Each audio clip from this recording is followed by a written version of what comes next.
Hi. Hello, everyone. Welcome. We're going to talk a little bit today about defensive or managed walking for reactive dogs. And I'm just going to let folks join and then we'll have Nicole jump on. One second, I got a puppy in the room. You can't go in there because you're just a puppy. No, you don't do what I say. I know. So I have a adolescent staffy in the room with me loose, so we'll see how this goes.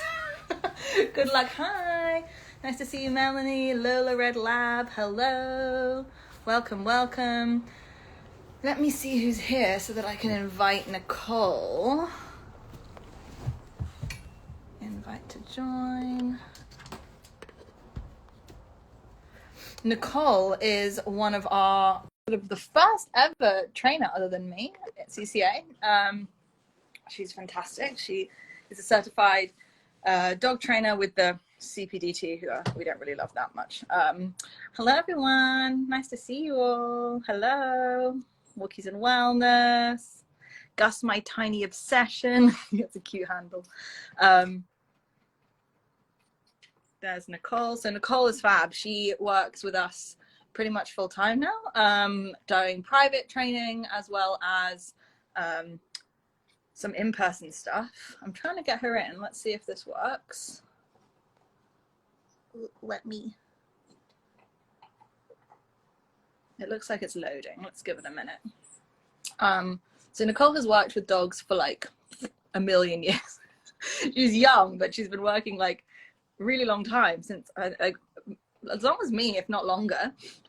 She's really, really fab. It says here on trainer, Deschamps is unable to join. Let's figure out why. She helped Wilbur and I so much. Oh, that's lovely. I think she's fab too. I think she's great. Haha! Hello. Hi, Nicole. Welcome to your first live. It's very exciting. Thank you. I know. I'm super excited. I can't believe I haven't done one of these yet. So I know I've been bugging you for months now, so I finally got you here. Haha! Yeah. Everyone's giving you some love. So we've got a bunch of questions already about this topic. So I thought what we'd do is maybe just go over like the basics, what is managed or defensive walking, etc. And then we can go into those 5 key active management concepts that we wanted to get across today to folks. You comfy with that? We have some questions. I might throw some questions at you at some point as well. Yeah. Sounds good. Okay, fab. Amazing. So let's start off with what is managed or defensive walking. I can't figure out what we should call it. So like defensive walking, managed walking, I don't really know. Do you want to give us a quick, like, what is it? What is it for someone who's never heard of defensive or managed walking ever before? Sure thing. So whenever we're talking about like, behavior change with our clients, we always talk about how that's kind of a 2-part, if not 3-part, right? Kind of 3-step plan. And often that includes the management, the enrichment, and the training bit. And so management is often geared right at kind of preventing our dogs or rehearsing the behaviors that we're trying to change. A lot of behaviors that guardians are hoping to work on are kind of behaviors that happen outdoors, right, on leash. Often this can be, reactivity towards, other people or dogs, noises outside in the urban environment. And a lot of these clients don't have kind of the luxury of avoiding the urban environment entirely, right? And so when they have to take their dogs out, right? But at the same time, we want to prevent those reactions as much as possible. And so managed walking is basically, he's such a billy goat. Managed walking is basically a way that we can help our dogs kind of walk through those environments, those triggering environments, but minimize their exposure to triggers as much as possible. And it is a necessary part of the treatment plan for behavior change, particularly if we're working on, fear and aggression, reactivity, and then also kind of a lot of like pro-social, right? Kind of behaviors outside. So yeah. Hopefully that kind of answers that question. No, that's fab. So it's basically this way of walking a dog when we have to have them in situations where there are stimulus that they can't quite handle. How are we going to help them basically in that moment? So this is often to do with like potty trips. Like, we have loads of clients. Nicole, you're in New York right now. I'm in London, and we have loads of clients who live with dogs that are reactive to people, dogs, etc. In that environment. And it's all great and well to say avoid the trigger, but you can't always really do that. So what are we going to do to help them when they need to go out to use the bathroom? Speaking of management, I have not got enough management on this little guy over here. He's causing a ruckus. You're a ruckus. Yes, you are. So I think that really definitely summarizes it. And you kind of touched upon this point as well, which is that, like, defensive walking isn't just for dogs that are fearful or aggressive, or you know, flighty dogs. It can also be for pro-social dogs. So this big lump gets defensively walked everywhere, because he just wants to see everyone, and he wants to, like, jump on everyone, and he wants to throw himself at every dog and runner. So it's really like any dog that has oversensitivity or like a maladaptive response, or really any dog in like a serious urban environment. I think, like, that's just it. Like, if you're in a serious urban environment, there you go, that's enough. Like, your dog could be perfect, you still should likely be defensively walking them to some degree. You'd agree with that? Yeah, and we also have talked about how, like, you know, realistically, when we're thinking about the dogs that benefit from managed walking, you know, it really is every dog, right? And, you know, like you said, there are the you know, the dogs that run the gamut from fearful behaviors to pro-social behaviors. But then also, you know, we work with a lot of puppy clients, right, who are getting their dogs, and right, they're just like, they're trying to figure out ways to introduce their dogs to the urban environment. And honestly, those puppies really benefit. Puppies with no existing behavior concerns, right, can benefit from managed walking as kind of like a proactive, like preemptive management kind of system, right? Because we know that those dogs are going to be learning about the world every single time that they go outside. They're going to be forming their blueprint for, like, what's safe and what's not. And if we can walk them in a way that kind of proactively shows them that they're protected, that they're safe, that they're not just going to be in, like, the path of lots of unpredictable stimulus, as so often is the case when we're out in places like New York City, right? Then we can kind of buffer against any future reactivity, fear, aggression issues that tend to crop up later on as they kind of, you know, get into adolescence and adulthood. Yeah, I was thinking about this, we were talking about this before, and we were like, okay, who benefits from managed walking? Okay, so reactive dogs, fearful dogs, hyper-social dogs, puppies, adolescents, dogs in the city, working dogs. Like, it's just like every dog. Like, there's like maybe your most resilient, you know, little dog would, oh my God, no, not now. Come on, did you hear that? Yeah, he's like breathes fire. He's a nightmare. It's just like every few minutes there's going to be something that happens, and we'll just deal with it. Yeah, I love that. So we kind of know what it is in a nutshell: to minimize exposure to triggers, to minimize stress, to minimize unwanted behaviors being rehearsed. It's necessary for behavior change, and pretty much everyone benefits from it in one way or another. And then there are some animals for whom it is a necessity. Like, you know, for my dogs, it's a necessity, and for Spooky, your dog, it's a necessity. Your teenage, oh my God, I'm so sorry. I have to do this. You just, what we'll do is, why don't you start talking about proactive versus reactive management on that note? You can even, that's a perfect example, and I will get some active management in place before he causes some sort of destruction. Hello. Okay. That sounds good. Proactive versus reactive. Let's see. Okay, sounds good. So we basically split our managed walking kind of section into two different kind of forms of managed walking. And the first is kind of proactive management. So this is management that takes place kind of even before we take our dogs out, right, into the urban environment. We want to be considering, you know, is this the kind of, Karishma, the bit where we're talking about kind of the equipment and talking about walking at certain times of day. So we want to be thinking great, about, yeah, you know, that's okay. what I'm going for here. So like a proactive management system would be what I've got here for Ash, which is tethered with a chew, knowing that he was going to be a bit of an asshole during this life. A reactive management plan is what I was doing, which is, oi, quit it.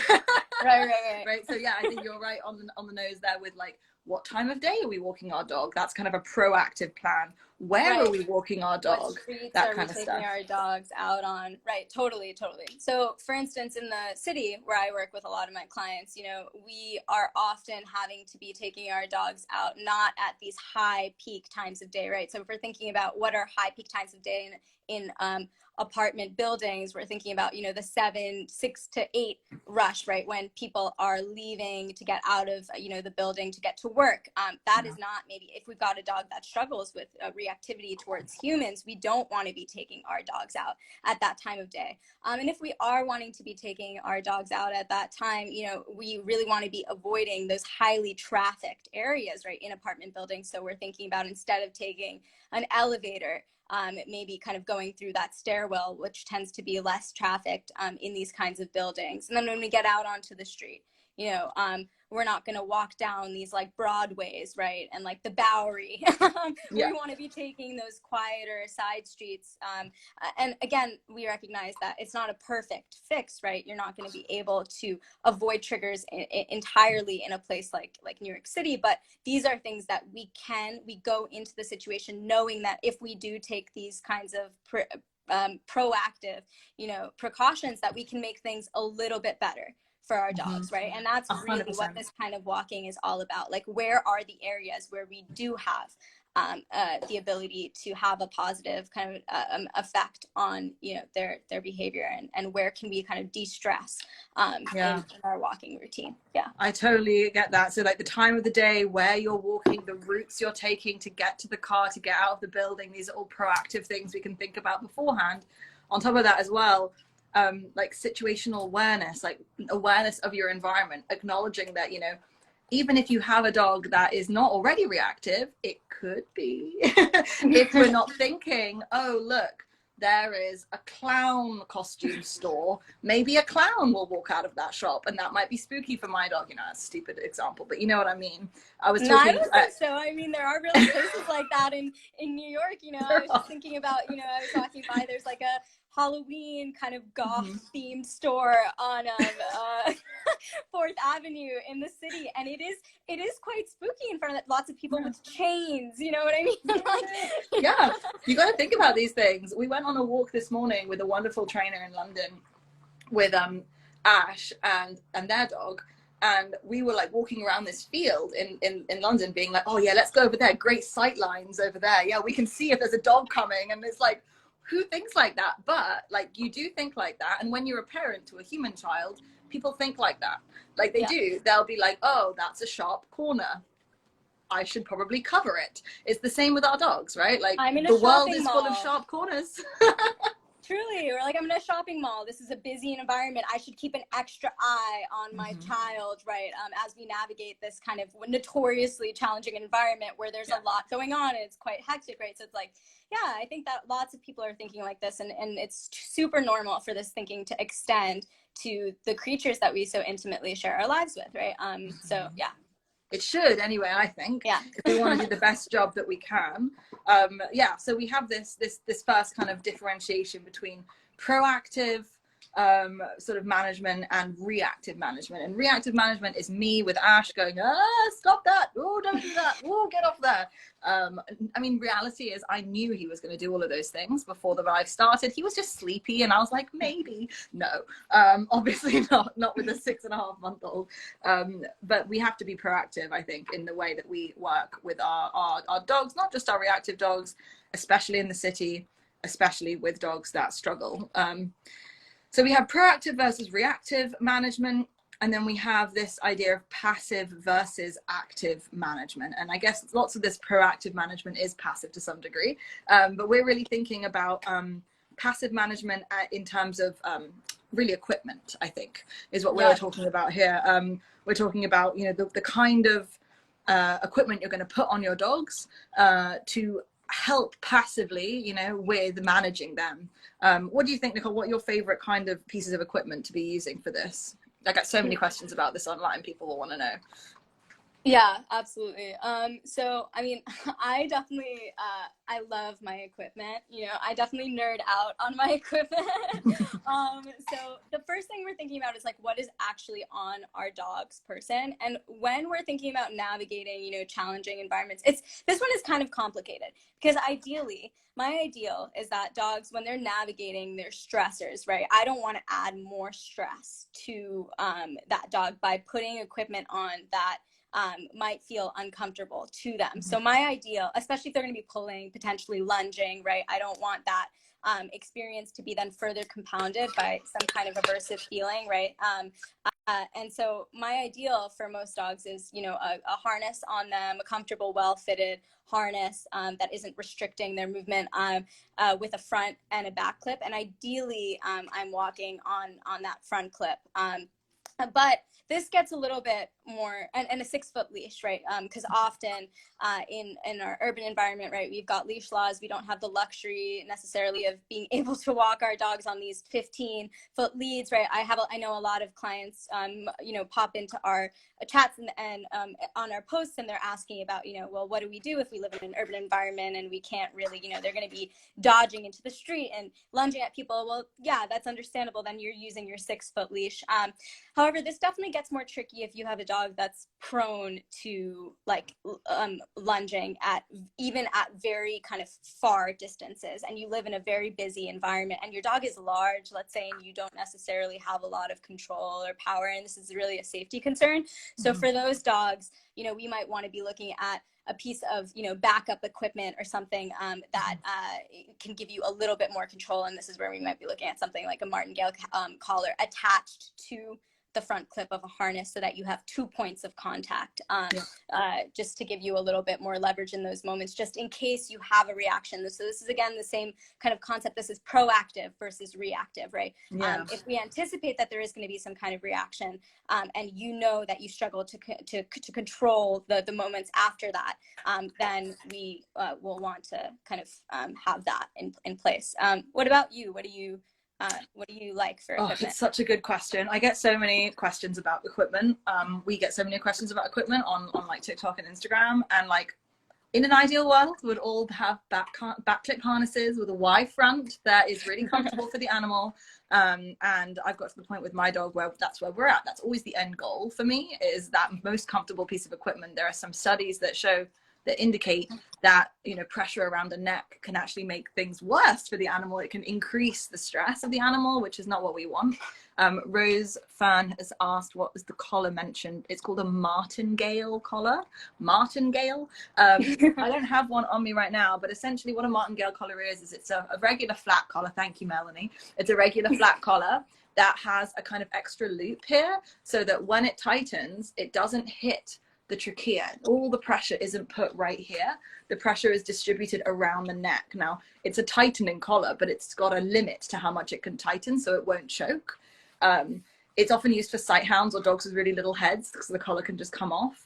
And if I have a martingale, I often will have a second leash attached to the harness as well, if that dog is likely to lunge a lot, or I'll attach it, like you said, to the harness and the collar so that we get both.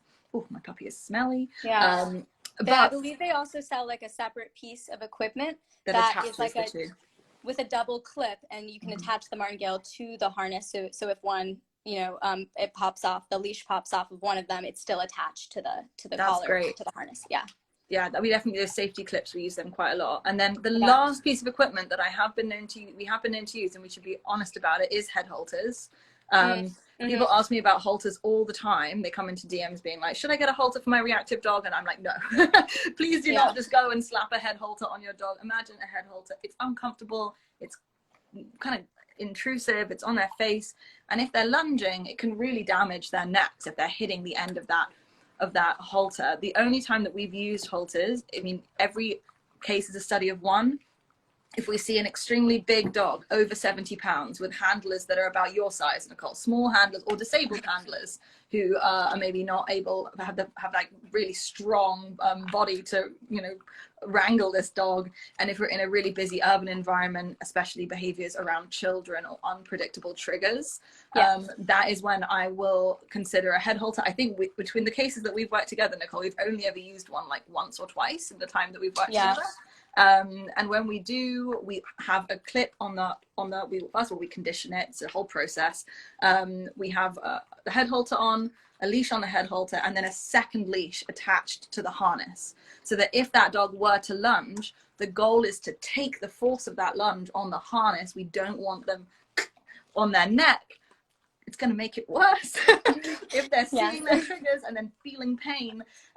But it's a safety thing. Like, we're always like weighing up welfare and safety. Like, the human's welfare and safety is just as important as the animal's welfare and safety. So it's an awkward one. And I would never recommend to anyone to just do it. And you have to do it with a trainer, etc., and get skilled in handling this stuff. But yeah, and then muzzles. That's the last one, is muzzles. They're party hats. We often will use muzzles, even with dogs that are not a bite risk, to get people to back off. So muzzles and distance increasing equipment. Like, I have a leash on Hera that says do not pet, because I take him on the trains sometimes, because you can do that here in the UK. And he's fluffy, he's a poodle. People will just reach out and touch him. So that's a nice, I know. And I'm like, you will get, that hand will go. He will take it. Don't do that. So I have distance increasing gear and a muzzle on. Met some dogs, even friendly dogs, to get people to leave us alone sometimes. I just wanted to bring up one more that wasn't on our list, Karishma, if you don't mind, if we have enough time for it. This has been another favorite of mine. This is definitely for the nerdy kind of dog guardians out there, but I really have been into like a utility belt as well. So this is, you know how obsessed I am with one of those, right? And this is really nice because it's basically something that can go, oh God, my angle is super, super bad. Let's see if I can stand and show kind of what that might look like. But basically it clips around your waist, and you can have a little, what I do is I'll attach like a carabiner to the clip here, and then attach the like end of the leash. So I've got I can use my arms and my body as well to help me out. But then I've also got, you know, my body weight, and then this also holds a lot of my equipment here too. So I can be mostly hands-free. My hands can really be focused on helping, again, my dog navigate the environment. And then if I need to reach for a treat or something, they're really readily and easily, or my poop bag, it's readily accessible to me. So I'm really obsessed with that. And when you're looking into something like that, you want to make sure that it's, you know, you're getting good equipment. It can bear a lot of weight, right? Especially if your dog is attached to it. You want to make sure that this is not where I'm going to like Petco and buying a $15, you know, thing with a plastic buckle, especially if I've got a really strong and powerful dog. You know, I'm looking at things that are really weight bearing, can 200, 300 pounds, that, you know, that I can be certain that that buckle is not going to break. So yeah. Folks are asking for that link, and I'll put it in the stories or in the comments after this. So Nicole, give me that link. Yeah, Nicole looks hilarious. My favorite thing is watching Nicole's videos from her training sessions, and she's just like, Nicole's quite a small human being, just like kitted up, like covered in stuff. It's so funny. I mean, you look grimy. If I saw you in New York, I'd be like, whoa, that's so cool. But yeah, it's so funny. I know Ash is here. He's no, it's not for everyone, for sure. I think it should be. Make it training chic. It's a thing. We make it cool. We make it edgy. Yeah, shut up, Krishma. All right. So I love all of those. All of those kind of equipment recommendations. And if anyone's looking for specific equipment recommendations, we have an affiliate store on Amazon that has like a bunch of recommended leashes and harnesses and etc. And then we'll send the link. We'll put the link in for that. Nicole's GI Jane belt, and everyone can jump on that. I love it. No, I'm the same. It's my Batman utility belt. Yeah, I love it. I think it's so good. Really, really good. Okay, shall we talk about some of these active management concepts that we were going to talk about today? So we've talked a little bit about like, oh my God, we talked a little bit about like what managed walking is, who benefits from it, Sorry, my puppy's just being crazy. Equipment, proactive versus reactive management. We have 5 kind of tricks of the trade that we want to talk about so we want to talk about today. So maybe we can start off by talking about some leash skills. And the first concept we were going to talk about was an anchor and a control hand. And I bet Nicole can give us a really good demo of an anchor and control hand if you want to. I don't know, Krishna. I think that you're very good at this bit. So I'm gonna swing that around to you. This is the Uno reverse card. Okay. Okay, reverse card. Let me just get a leash and pop it on my dog, and then I'll show. Can you just talk about it for a second while I get my kit together? Go ahead. Yeah, absolutely. Okay, so again, these are our kind of management concepts that we're going out into the field with, right? So one of the things that we want to be able to do with our puppies is kind of place them in the most convenient location as we're passing kind of the triggers that in the environment that we know that they're sensitive to. So let's say we've got a dog in New York City and we know that they're quite sensitive to people passing at close proximity. And we also know that a lot of guardians in New York City, not guardians, but people in New York City are not necessarily super conscious about what they may be doing with their bodies around dogs, right? We want to be able to place our dogs at a little bit at a distance from those people. And so we're going to use this kind of anchor hand, control hand to help get our pups kind of the distance and space that we know that they need. Otherwise, they might kind of be at risk of having a reaction. So Krishna, do you want to demo what the anchor hand is and where the anchor hand kind of goes on our bodies? Okay, perfect. So we have a leash like this, and we're just thinking about how we're going to hold it, basically, like Nicole was saying, to give us as much control as we can. And lots of folks will kind of, there you go, we're going to walk the dog. I really would rather not. I would rather have an anchor hand. The anchor hand is the one that's attached to the leash, kind of loop here. I put my thumb through it usually. Sometimes I'll have my hand through it and hold on like this, depends on the dog. But this is the hand that's going to catch the dog if anything terrible happens. Hi, you ready? Come over here. So we have the anchor hand here, and then we have the control hand. And this is the hand that's closest to the dog, and it's like halfway down the leash. And what this means is that if a trigger were to pop out, if Ash were to lunge towards that trigger, he won't be just hitting the end of the 6-foot leash. I'll also have a bit of give to do what we call the accordion arm. So if we were to lunge, we could give a little and then bring him back in. I know, yes, I'm so annoying. But this way we get really the most control from our dogs, and you can easily slide your control hand up and down the leash. Your anchor hand should really be ideally somewhere around your the core, the center of your gravity, which is down here. And then, worst case scenario is my big giant dog lunges. I have my anchor hand here, my control hand here. I bend my knees and I can turn and use my body weight to kind of control the dog. And if you're a small human being with a big reactive dog like us, it can be the game changer to kind of give you that control that you need. You don't always have to have both hands on the leash. You can release the control hand and allow the dog to sniff, and then you can pick it back up again. But I like this idea of the anchor and the control hand, 2 different places on the leash, one at the handle, one midway through, and the idea of the anchor hand being close to your body, close to your center of gravity, so that if you do have a dog that's maybe lungy, you can kind of catch them, use both of your hands, use your body, and pivot to kind of use your center of gravity to control them as much as you can. This is a real key for not big, strong humans with those big, strong dogs. Walkies and Wellness is saying this is where my horse riding background comes in handy. Yeah, exactly. 2-ton murders animals. Yeah. 2-ton murders animals. That's about right. Yeah, that's how I feel about my puppy right now. And I guess we should have started this whole thing off by saying that, these aren't just skills that you kind of have to practice right off the bat when you're in the field, like, right, quote unquote, on a walk with your dog for the first time, right? Like Karishma and we practiced all of these skills indoors for, weeks basically before we trialed them outside with dogs. And I have memories of literally, it's ridiculous, but Karishma attaching my leash to a little stuffed Rottweiler that she had in her apartment building, and she would have this dog move unpredictably in one direction, in the other direction, and I had to be kind of practicing those skills, right? Like kind of in that situationally, right? Depending on which way she would have the dog lunge. And so we really recommend, obviously you don't have to go that intense, but, you know, practice some of these skills indoors with your dogs first and foremost, or without your dogs even, just with the leash, and attach that end kind of leash to a chair, like, you know, arm or something, and just get the kind of lay of the land first and partner, spice things up a bit. It's like, you know, yeah, exactly.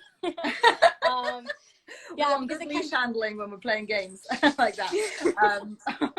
Yeah, no, 100%. Practice inside, attach the leash to objects, chairs, tables, practice giving the slack, picking the anchor hand up. If you want to be weird like us, you can practice literally with this fake dog. What would happen if it lunged this way? What would happen if it lunged that way? Someone's Sherry saying weight training is also helpful. Yeah, if that's accessible for you, then I mean, I've been doing it myself to try and get a bit stronger with my big muscly boy. So yeah, definitely weight training can be helpful as well. And just like generally being aware of your body. Like, I don't know, both of us are maybe, we can be a bit like all over the place. And so for us, when we're like really focusing on trying to, you know, hone our physical skills, it's like it's a practice. We have to like do it over and over again or it won't be good. All right, we have a second management concept here, which is the arc buy.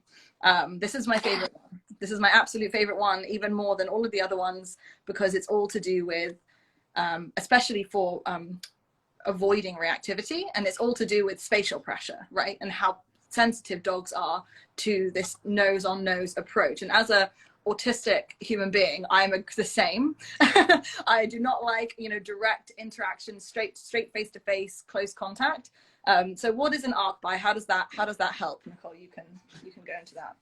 Yeah, absolutely. So, you know, if we're thinking about the function of a lot of our dogs, like reactive behaviors out on walks, right? A lot of the, you know, behaviors that they may be reactive behaviors that we're trying to like kind of rein in, the lunging, the barking, kind of those behaviors. A lot of the function of those behaviors is to increase, right, distance between them and their trigger. And so, you know, if we can preemptively give our dogs that distance before they react, then we can sometimes skirt a reaction entirely, right? And so the arc buy is a really clear and obvious way that we can communicate with our dogs that we're going to be avoiding that trigger, like you said, because it's part and parcel of a dog's natural communication system with other dogs as well, right? To be unintimidating, you know, when dogs are approaching each other, right? If, you know, they're a socially appropriate dog that knows how to communicate with others, right? What will those dogs do? Those dogs will arc by, right? And kind of they'll approach from maybe the side, right? From the back, right? They're never going to just, well, my very rude spaniel, that's what he'll do. He'll rush right up to another dog right in the face, and he 50% of those dogs will react poorly. So we can really very fair. So we can really leverage their natural communication system, and we can kind of apply it to these situations. So I could even like demo what an arc buy would look like with my stuffed dog, if that's helpful. I mean, I feel I'll do a reel on it at some point. I feel for now, okay. If we can just say this general idea, because we've got another 3 to go into. I want to make sure we get to all of them and stick to time. I know we could talk forever. But this general idea of the arc buy, I think for me, is that we are, as humans, are very conditioned to walk on our little roads, like our little narrow sidewalks, and we walk down the sidewalk and we walk right past other people. And if COVID has taught us anything, I naturally step off the path now when I pass people, because I'm like, it's global pandemic. Let's take 6 feet of space. And it's the same for our dogs. When you see dogs greeting, they go in and then they sniff each other's butts. They don't go in, well, they shouldn't. If you're Spooky or Ash, they do. They go nose to nose. For me, when I see dogs greeting nose to nose, it's like someone coming up to you and just going like, I don't know, like it's just a lot, like it's too much. It's like, or hugging you straight away, or like giving you a big kiss on the face, like back off, mate, like no, just hello, that's fine for me. And so if we're walking down the street and we see a trigger approaching, this is our dog, how do I do a dog? This is a dog. If we see our dog approaching and there's a trigger, instead of asking that dog to walk right past that trigger like this, we can just curve to the side. And sometimes that looks like crossing the road. Sometimes it looks like just going around a post box or a tree and just giving them that curve so that they're not going nose to nose with things. And that can be anything from a dog, a person, an object. I arced by a tarpaulin the other day because Spooky was like, oh, not Spooky, Ash. Ash was like, oh, that's Basically scary. They're the same. They're the same. So yeah, this idea of an arc by is so helpful. And this idea of like just curve. There's no reason to not curve. We don't have to walk in a straight line. Yes, Melanie's saying ducking between parked cars. That's fantastic. Yeah, so Kayla's saying curves are great. Even just moving your dog to the other side of you. That's 100% so true. And I teach a switch cue, the dog to switch to the other side of me, so that if they're walking, they don't have to walk shoulder to shoulder with the bicycle, the delivery person on the sidewalk, the big bearded man who, I don't know, whatever, is yelling, whatever the scary thing is, we can move them away. I love that. Yeah. And often what I find is that at the beginning, when we're first working with sensitive dogs, we're doing these massive exaggerated curves where we're crossing the road or turning in the other direction. And as they get less and less sensitive, that curve gets smaller and smaller until eventually, like Kayla's saying, they're just switching to the other side of us and we are the body block. And I guess that moves us nicely onto our next one, which is the idea of blocking, either physically or visually. So a physical, what are some of your favorite physical blocks that you use, or visual blocks that you use in New York when you're training with spooks, especially, or your clients? Yeah, so I think the first is obviously the one that we have kind of available to us all the time, right? Which is what you and kind of Kayla were bringing up, right? Which is our bodies, our physical bodies, and for a lot of dogs, this can be enough, right? For kind of if we just are proactively moving our dogs to the other side so that we are always in between them and the trigger, that can be enough to kind of build this trust, right, with the dog, that we're going to always be seeing that they're a little bit nervous, right? And we're literally going to kind of put our bodies a little bit like on the line, right? Take me. Take me instead, exactly. But for some dogs, that's not enough, right? And especially the bigger dogs, right? Where like, if you're a teeny person like me, right? They can still very much have access to the trigger, where they feel like the trigger has access to them, and they have access to the trigger.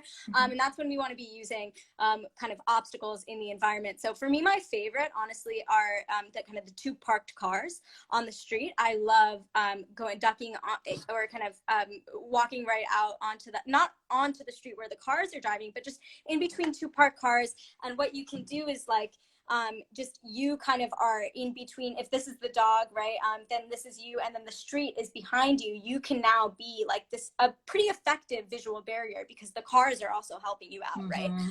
And you can obviously use your other, your find its or whatever to help direct your dog's attention elsewhere, but just to get your body kind of in a position where your dog might be slightly less able, right, to get to the thing that they're concerned about. That can be really helpful. Parked cars. I like to go around trees sometimes when we've got a lot of like tree beds and things like that. Kayla's saying tombstones. Kayla's saying tombstones. Yeah, I use walls a lot. When I was in Brooklyn a lot, I would use people's front driveways. Like I would run through a gate and hide the dog behind a wall. I also hide my dogs sometimes from other reactive dogs. Like when I see a dog that's reactive, I'll be like, oh, pop over this wall and hide, so that this angry little Frenchie doesn't have to lose its mind. It's not its fault. I don't mean angry literally. You know what I mean. But that can be really helpful. Visual blocks. I even knew a trainer once who wore these long skirts and then would stand with a wide stance. I was like, whoa, genius. I love that. Just get a and I have also trained Hira to allow me to cover his eyes. So in a pinch, I can literally put him behind a wall and cover his eyes and be like, go look. And it's a trick that we've trained, so he's okay with it. In those moments. So they're just basically blocking either with a physical object or with a visual block. But even just having like a lamppost in betweens can be helpful. Oh, Melanie is asking, what about the umbrella method? So popping an umbrella open, that can be helpful as long as the dog that you're working with is okay with an umbrella popping up. often I use umbrellas to deter oncoming dogs, off-leash dogs. That's if I were to carry a little pop-up umbrella, it would likely be so that if a dog comes rushing at me and my dogs, I can go cuckoo, like a squid, you know, like releasing ink or something, like a pufferfish. And usually the dog is sufficiently afraid that it will then move away or at least stop for a minute. It's a relatively innocuous way to get a dog to bugger off quite quickly. But your dogs have to be okay with that. That's the only thing. You have to practice with your dogs. So yeah, that's definitely one. And then you mentioned find its. Talk us through that. What is a find it? Yeah, absolutely. So find it is like a pretty versatile cue that we honestly is kind of the first thing that we train if a dog is coming to us with almost any kind of behavior concern, right? Because realistically, find it's, you know, what it is it's sniffing for treats, right, that we put on cue. So it's classically conditioned cue, which means that the dogs learn it by association. We say the cue, find it, and then we toss treats out on the ground. And the idea is that when they hear the cue, their bodies are kind of lulled into like that feeling that they feel when they are sniffing for the food afterwards, right? And sniffing often for dogs can be really calming, right? We really want to encourage sniffing for our dogs that struggle with reactivity, fear, aggression, hyperarousal, right? Because what's happening to the nervous system in all of those different kinds of when the dogs are performing all those different behaviors is it's ramping up, right? It's going into the red. I like to explain it's like a thermometer that's all the way in the red, and we need some kind of way to cool that thermometer down, and sniffing is a really useful way to do that. So if we can find it on cue, we can use find it's outside in a variety of different situations. We can use it to preemptively and proactively distract our dogs before they even see a trigger, right? So what we can do is if we see that person with that dog coming by and we know we're going to need to get our dogs, let's say, in between two cars, we can use our find its to do that before they've even seen the dog. That's one way. But then we can also use it, let's say a dog has already passed their trigger and we can tell that was stressful for them in some way, right? Maybe their breathing has increased a little bit. They've got that like, you know, pant going for them, right? And we know that they're pretty close to going what we call over threshold, right? To having another reaction if they happen to see another trigger. We want to get that thermometer, that kind of their nervous system even more kind of cooled down to decrease the chances of them having another reaction. And to find it can be a really nice way to help aid in that recovery. So Karishma and I really like to put that on cue and help our dogs learn how to sniff and scavenge for, you know, food in the environment. And then also what's really cool about a find it is that really can lend itself really nicely into like just a general kind of go sniff cue, right? So that's when we want to use the actual like environment as part of our reinforcement. You know, with my dog Spooky, if I see he's really over aroused he's really pro-social, and if a person passes him, he can't get to them, he gets frustrated, right? So for me, a game changer has been cueing him to go sniff a tree bed right after a person has passed. And now when he sees people, that's his automatic behavior, right? That he goes towards. He doesn't go for them anymore, right? It's a reflex now. And so if there's one thing that we can be doing for our dogs out there who struggle with these kinds of things, it's teaching them how to cope kind of by themselves, you know, and kind of come up with these self-soothing mechanisms that we don't always have to be kind of in charge of. And sniffing, I find, is one of those things. Sorry, I really like got on my. No, I love it. I'm like, what about find this, Nicole? And you're like, I love find this. Will change your life. The passion. It'll change your life forever. It actually will, though. Not it really will. Find it's really. I mean, I talk to people about it, and I'm like, so you say find it, and then you toss a treat, and they're like, huh? And I'm like, no, it's rocket science, trust me. And it really is. I find that if you just really focus in on putting money in that bank account, you know, find it, treat, find it, treat, find it, treat, toss, throw it in grass, throw it on pebbles, throw it in wood chips, throw it in a toy chest, throw it on whatever. The dog will start immediately searching when you find that, when you say that cue. And it's so helpful to get them behind the car, over that you know, the wall or whatever, to arc by. I will go find it and toss a treat to the side to help the dog move. I love find it's because you can say find it, and then you can direct them in the direction that you want to go. So we see a trigger coming from over there, I'll say, good, Ash, find it, and toss a treat in the opposite direction to encourage them to take that space, or to move away, to flee. And I think that's the last little point that we had here, which is flight training. And that is kind of a little bit deeper in to the training plans that we often give our clients. But maybe you can talk about a flight cue, Nicole, and what that might be. I'm just going to check the questions. Yeah, absolutely. So flight training, it's kind of, it's basically what, it's everything that we've been discussing here is to some extent flight training, right? Yeah. A big part of all of this all of these management concepts is that we want to help our dogs get space and distance, because so often the dogs that have resorted to reactivity, they don't realize that they could just get space and distance, and that will help achieve the same function that the reactivity is achieving for them. So for a lot of these dogs, they're not going to get that space and distance on their own. So we really have to train it. We have to hammer it in. We have to put a lot of money into that bank account. We have to make it really reinforcing, separate from the actual real life scenario in which they may be likely to react.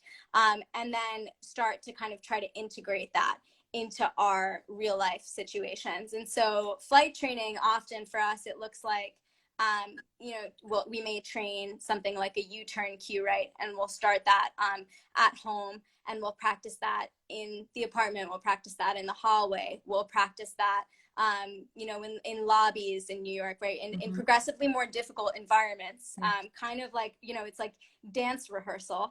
And then the real kind of like performance is out on the street when we're encountering a real life trigger, right? And so, that's, you're walking down the street, oh my goodness, you see that there's a dog down the block, maybe 500 feet down. Maybe your dog has noticed it, maybe not. And that's when you're going to be using your, flight cue. And for me, that's let's go. And we turn around, Spooky and I, we turn around and we get that distance and that space. And what ends up happening is there's a double reinforcer there for that behavior often, right? We are reinforcing with our treats and things, but there's also the reinforcement that, they feel better. Our dogs feel better when they get space from a thing that they're nervous about, and that reinforces the cue itself too. And it's a really cool thing because, over time, it just becomes something that our dogs start to practice even, of their own accord. The functional reinforcement of getting distance from that thing sustains and reinforces it, right? So 100%. With Kira, I'm sure you notice that a lot, right? Is like, oh, he's desperate. I literally have a reel in the drafts, which is Hira seeing a trigger, going, nope, and turning around and walking in the opposite direction completely on his own accord, which he never would have done. He never would have done that before. So yeah, it's like this cue. We train a cue. Nicole's is let's go. Mine is actually quick, because that's often what I'm saying in that moment. I have clients whose cue is, oh shit, or whatever. It can be whatever you want it to be. And it just means we're moving. We're moving, changing direction. We're crossing the street. We're turning around. And I often will do a little run at some point, run away, woohoo, chase me. And like you're saying, they get distance from that trigger. Even, this is something I didn't realize till recently, even for dogs who are pro-social, distance from the trigger feels good because they're no longer in that state of, I want to get to that trigger. There's no longer that conflicting motivation there. They're like, they can be calmer. They can feel better. It doesn't feel good to want something and not be able to get it. So even if the dog is frustrated, likely distance actually does feel good. And ultimately going and interacting with that person would be the most reinforcing thing, yes. But in that moment, actually, it feels quite good to take that distance. Ash, 100% the case for him. I've been using it a lot with him, with people, because he just wants to go and greet every person that he sees. And it doesn't feel good to him to not be able to do that. And then I'm thinking in just before we answer a final question and finish up, I guess I'm thinking in my head about this combo move. I'm going to call it a combo move that you could do, when you do those Tekken and it's A, B, B, B, A, A, A. It's like that, where you have your anchor and control hand, you see a trigger, you cue let's go, you arc by, past a tree to be a visual block, and you do some find its as a reinforcer as you go past that trigger from a distance. That's like a combo 5-in-1 move. And that is like, it becomes people's bread and butter. It becomes like reaction and instinct to do that. And I'm walking through the environment now, and if I walk with someone who's not a dog person, they're like, what are you doing? Because I'm like moving, I'm crossing, I'm tossing treats. And Kayla, who runs the Toby Project, mentioned once the account, the Toby Project, said that, you know, it feels like dancing. And I think it really does feel like dancing, because you're cued by the environment, the dog is cued by you, you're cued by the dog. It's really, really cool. So I think these 5 things, the anchor and the control hand, how are you holding the leash, the arc by, a visual block, find it, and flight training. These are like key managed walking concepts, I think, that every single dog guardian should be aware of. And if you have a reactive dog, that is just the beginning. And we'll be much more than that. I just want to say one thing here before we move on, which is that, because these are really such amazing tools, that I want to make sure that we're kind of, we're giving people kind of like the best ways to start to use them in the environment. And I think that the biggest mistake that I've made myself as well is using a lot of these tools only when there are triggers around in the environment. And this is really a surefire way to poison all of these tools. And what can happen is, if you're only ever using the anchor, control hand, the arc by, the visual block, the find its, the flight training, whenever there's something in the environment that your dog is concerned about, you will make those things a cue for your dog to start to be concerned about things. And they'll start scanning, and they'll start reacting right in the moment. And so this is where we really want to practice our cues in all sorts of contexts. Practice when there's nothing around. You know, I know it's not fun sometimes when you're just wanting to be on a walk with your dog to just like to do training, but you know, just set yourself a really easy goal. Can we do one find it? Can we do one U-turn? Can we do one anchor control hand, one on each walk when there's nothing around? And that way, what you're going to do is you're going to be putting money in that bank account, right? So that when you're withdrawing money in those real life situations, you're not going to end up in the red, right? You're still going to be in the green. And I think, right, we've all been there. I've certainly poisoned my find it cue with Spooky. Sometimes I see he's looking for a dog. And with Hira, I know that we had that with what was it? The look at that cue? Or with dogs, yeah, with dogs. I'd be like, where's the dog? And he'd be like, I'll fucking kill it. Where is it? I'd be like, whoa. I was like, that's not right. That's not what it's meant to look like. And that's literally. And that's why we always have to remember, what is it that they say, that like Pavlov is always on our shoulder, right? That we're always conditioning the emotional state when we're training these cues, right? So make sure that you're practicing when your dog is relaxed just as much as you're practicing when your dog is tense. Yes, I love that. I love that. Yeah. And when we do like things like our Feisty Fido course, which is our course for like reactive, hyper aroused, just like generally dogs that people are struggling to communicate with, a lot of our work is rehearsing these things with distractions that are non-triggering. So we'll be doing U-turns away from like hot dogs on the floor. We'll be doing find its whilst there's someone doing yoga or cooking or something like that, right? So that you can strengthen and like you said, put money in that bank account without actually being around their triggers. Amazing. This was so great. This was so comprehensive. There's one kind of follow-up question that I got, many iterations of this question, which is, what happens if your dog is so over threshold the minute that they leave the house that they are unable to do any of these things? You know, they're unable to eat, they're unable to respond to the flight cue, even if it's well trained. You can try and arc by, but they're just pulling at the end of the leash. And I would be interested in just finishing up with that kind of a dog, and what sort of a situation are we talking about with that kind of a dog? And we know that this is the majority of dogs that come through our doors. Like, we're not looking at that case and going, oh, what a difficult case. We're like, yeah, again, yeah, okay, we got this. But, yeah, you know, in many cases for dogs like that, your standard recommendations that you'll find on Instagram, you know, it's not really going to be super helpful. And what are your thoughts on that kind of a dog, I guess? Yeah. Oh, well, you know, it's the standard dog trainer answer that everyone hates. I think it really does depend, right, on your situation, right? So we got to be thinking, what is available to you in terms of management, right? Are you someone who lives in a house with a backyard?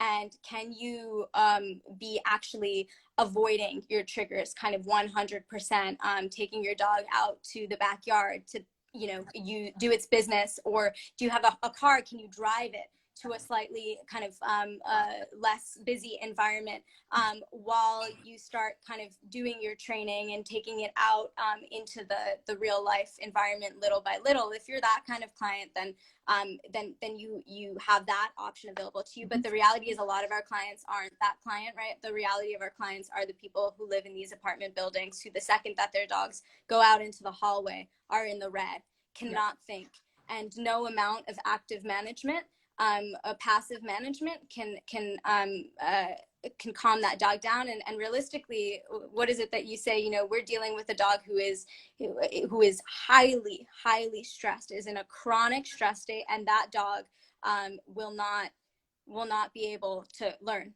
in that environment, right, at all. So when we're dealing with that kind of dog and their body is in such a state of constant stress, they're not able to think or focus. I think of that dog as like, they're like blacking out. Like, I think that dog doesn't even almost see that. If I have to anthropomorphize it, right? Then, their nervous system, that becomes a physical concern. That becomes like a physiological kind of problem. In which case, I think that's not really our domain. Well, it is. Obviously, we can be a support system. Not a problem. Of you. I think that our specialty kind of, we don't deal with the physiology of the animal so comprehensively, right?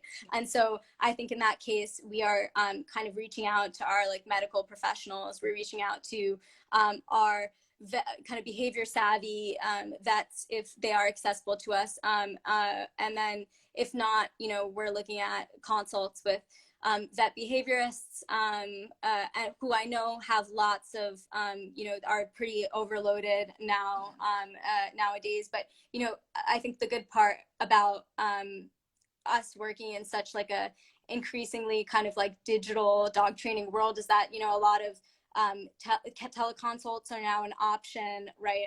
And so I really, for those dogs, I think that is not like a last resort kind of thing. We're at the last. That is, we're in that situation. And that's what I always say to people. We only got like 3 minutes before we have to finish, or they'll delete this live. But I always say that to people. I'm like, okay, so you have you have a Doberman in a 1-bedroom studio apartment in Manhattan, and it's reactive to noises, people, dogs, skateboards, and cars. We are in the SOS emergency zone. Like, we're not gonna try a bunch of things and see if it works. This is SOS. Like, we need to go straight to the vet right now. It's not a case of let's wait and see. If the dog is unable to even eat, breathe, think, the second it leaves its home, if it doesn't have a yard, what are we going to do? We have to fix that physiological problem, and we have to give it the medical care that it needs. So it'll be a combo of management, medication, enrichment, indoors, and then slowly exposing them to the outside world whilst teaching them to eat and think and respond given under those contingencies. So I got lots of questions about that, and I think the answer is this is not a management problem, it's a medical problem.